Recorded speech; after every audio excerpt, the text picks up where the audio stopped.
What is up, my YouTubers? Welcome back for another video. I'm DK Double Playground. Today we'll be reviewing the new It from 2017 and the It Chapter 2 from 2019. So I just got done watching the second chapter this weekend. I thought about going and seeing it again a second time because I feel like I need to give more appreciation and respect and credit to Bill Skarsgård for his performance as Pennywise. Because I'm so used to seeing the old Tim Curry Pennywise from back in 1990, the Stephen King version, that I thought it was right for me to go back and watch the second one again to give him more appreciation and respect. Because I remember I watched the first one from 2017, and I liked his performance, but wasn't entirely pleased all the way through. But you know what?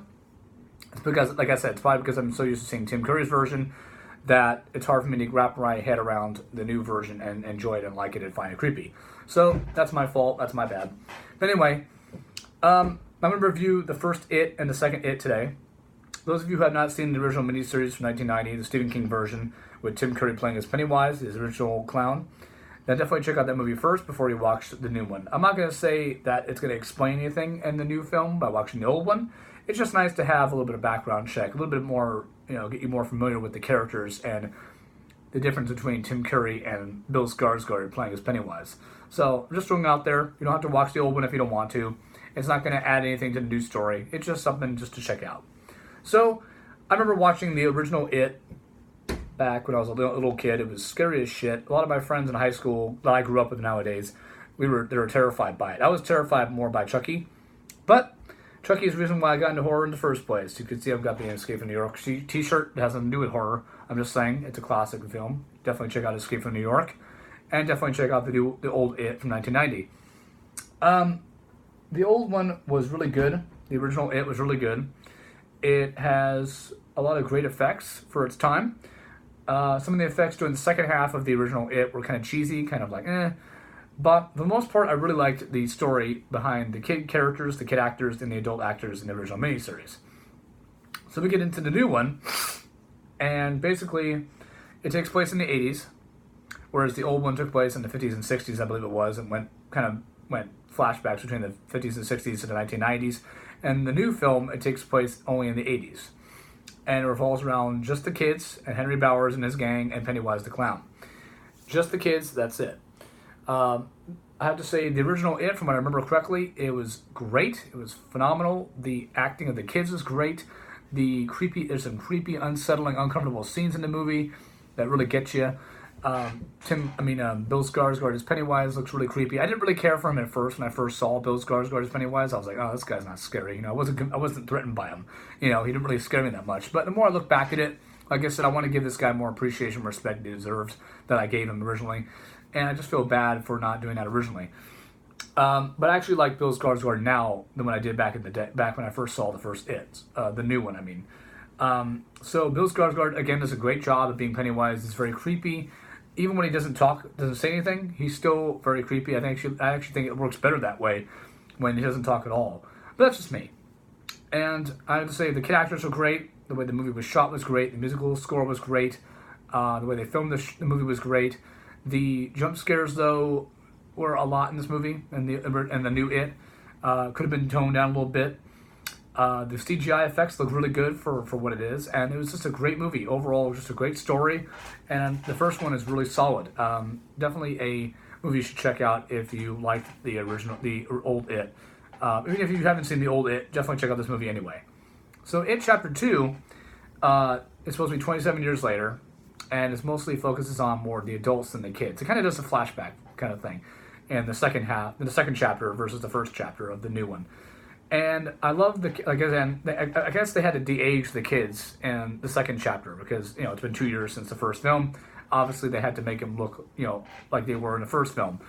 Because, 2 years has passed, and obviously they're going to start growing peach fuzz and start becoming more mature and, becoming more, taller, voices change, stuff like that, puberty, stuff like that.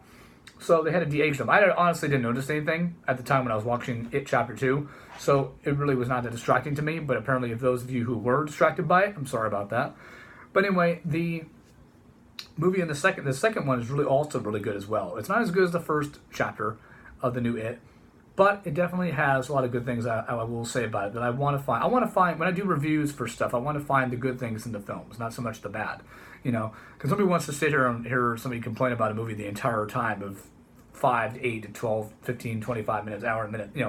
Nobody wants to hear somebody complain about all the bad shit in the film. They want to hear about the good stuff, why they're here to watch your video in the first place, and that's what I'm here to do. So I'm here to talk about more of the positives and negatives, even though there are some negatives in It Chapter 2, but not that much, though. I mean, there's very little to complain about. Again, like I said, they had to de-age the kids in the movie. Was not distracting to me. I really could care less. The kid actors in this movie were all fantastic. Even the adult actors were all great. The effects were great. The way they shot the movie was great. There's some scenes where there's a lot of people walking around the town. There's some scenes where the town is completely deserted, where it's just like kind of spooky, and looks really cool. And overall, Pennywise himself, Bill Skarsgård, also looks really good as well. I mean, he did some really creepy stuff, with the kid, the little girl on the bleachers. Spoiler alert. I'm going to get into some spoilers. I'm sorry about that, folks, but I have to do it. But I feel like they used the jump scares in the second chapter way more than they did in the first chapter, way more. And there's no need for that, really. I mean, jump scares are effective and creepy if you do that right.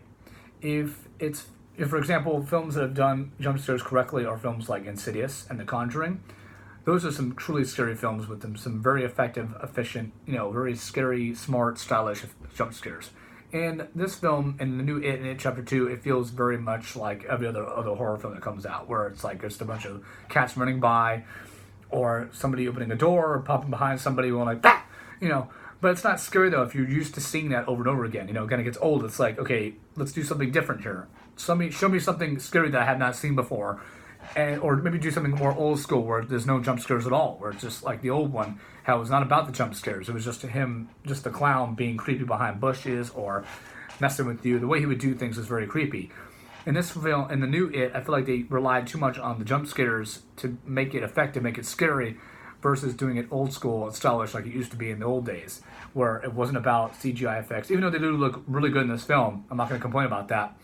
But they could have toned down the jump scares and made it more stylish and more old school. That's just my only complaint. My only complaint other than that, than the overuse of jump scares, is the fact they have some scenes in here that are just unnecessary to me. For example, they stole scenes from The Shining where Beverly's in the bathroom, in the bathroom stall, and the blood's coming in the stall, and there's a head pops through the door. It's like, here's Johnny, and I'm like, yep, that's The Shining. Or the part where the head looks like out of the thing, and Richie's like, you gotta be fucking kidding. This is from It Chapter 2. Spoiler alert. And that was straight off of John Carpenter's The Thing, which is like, really? Wow. Why do they have to bring stuff from older films that are fantastic into a film that is also supposed to be really good, and trying to make it seem like it fits with the story, but it adds nothing to the story, really, and it doesn't really add any tension or scares to the audience, and just in general, it doesn't really add anything new to the film. It sort of just feels like filler, and they just got bored and just threw it in there. That's honestly what it feels like. It's cool to see Stephen King in the movie, though. That was pretty cool. But other than that, though, I really like the new It and It Chapter 2. I think it was a lot... The new one was a lot... from 2017, I think that was a little bit scarier than It Chapter 2. But I definitely do think there's a lot of great parts about It Chapter 2 that I really enjoy. The chemistry between the parents... between the kids and the adults. And Pennywise himself also is creepy. You don't see him that much in It Chapter 2, I noticed. You mostly see him turn into a lot of grotesque, monstrous human beings. The leper, again, returns. Again, I don't understand why they had to put the stupid spider in there at the end. That was kind of... could have had something different there. Or the fact that the Paul Bunyan thing was kind of mediocre. I don't know. That was kind of... wasn't that scary to me. It was kind of stupid. But other than that, though, I really did think that It Chapter 2 was a great film. I want to go see it again. I want to rewatch the first one again to kind of refresh my memory a little bit, because it's been a while since I've seen it. I really like It Chapter 2. I think it's a great movie. I think there's a lot of good things about it, and there's some very little flaws too. Very small things. Too much of jump scares, too much of jumping out of the screen constantly. They could have toned that down, maybe used less of it, or made it maybe a little bit different, maybe, because big, loud, and scary doesn't always work all the time. You have to think of something different to use to scare your audience. Otherwise they get bored. It's like, okay, it's the same thing over and over again. But anyway, that's just very small things. Overall, all in all, though, I think the movie was very well done. Beautiful. The way they shot the movie was great, and it is done very well. The acting is again, fantastic. There's some really creepy scenes that I really did like that are pretty unnerving. And I wouldn't say it's terrifying. They make me jump out of my seat. But if you are someone who scares easily, then this is definitely going to scare you. For me, it's going to take a lot more than that, than some stupid jump scare to get me. You know what I mean? Probably because I'm so used to watching horror films that I know what jump scares do, and I'm like, okay, it's like, come on, I have to do a lot more than that to really terrify me. Like I said, some films that have done jump scares right are films like Insidious and The Conjuring. Those are films that really actually scared the shit out of me because I was like, okay, wasn't expecting it at all, and it was done really well and was very stylish. But if you scare easily, then It and It Chapter 2 are definitely going to get you big time. They're definitely going to scare you they're going to make you jump out of your seat. But for me, it was not as scary as I thought it was going to be. I wish it would have been scarier. I want Pennywise to be terrifying. He's definitely creepy and unnerving and makes you feel uncomfortable. But is he scary to where it's going to give you nightmares tonight? Not really. Not for me anyway. But overall, I'd say there are a lot more positives about It Chapter 2 and the first one than I will say than there are negatives. So if you like this video, guys, like and subscribe to my channel. I want to thank all you subscribers out there, especially Possessed by Horror. Thank you very much. Madame, thank you for being a horror fanatic like I am. And thank you for watching my channel, guys. And thank you, Possessed by Horror, for subscribing to me. It really means a lot. And you're so beautiful and adorable. I loved watching your video, by the way. So thank you for watching my channel. Thank you for subscribing to me. As all of you guys, thank you for watching. Like, subscribe. I'll see you guys next time. Bye. Oh, one more thing. If you liked what I had to say about this video, put some comments down below. What do you think of the new It and It Chapter 2? Leave some comments down below. I'd love to hear from you guys. As always, thanks for watching. Bye.